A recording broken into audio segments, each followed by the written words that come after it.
Welcome to the Salmon Runs YouTube. Enjoy the video. You'll start by restarting Explorer to restore the taskbar quickly. Open Task Manager with Ctrl plus Shift plus ESC. If needed, use Ctrl plus Alt plus Del, then Task Manager.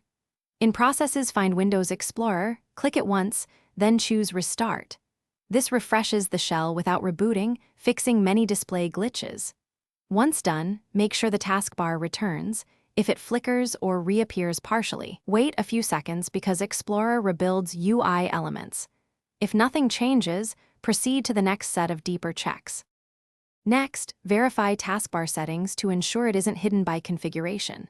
You'll open Settings, right arrow Personalization, right arrow Taskbar, and make sure Auto Hide is off, Tablet Mode is disabled, and Taskbar Location is set to bottom.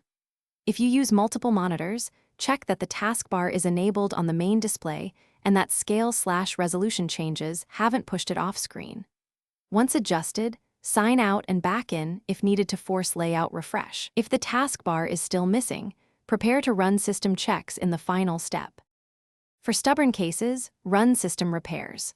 Open Elevated PowerShell or Command Prompt and run sfc/scano. Once complete, run dism/online/cleanupimage/restore health to repair component store issues. If the taskbar appears for new user, your profile is corrupted, migrate files and use the new account. Make sure Windows is updated because patches often fix shell bugs. If repairs fail, use System Restore to a known good point or reset this PC while keeping files. Troubleshooting tip: boot into safe mode to isolate third-party conflicts. Thanks for watching. Consider subscribing if we helped you.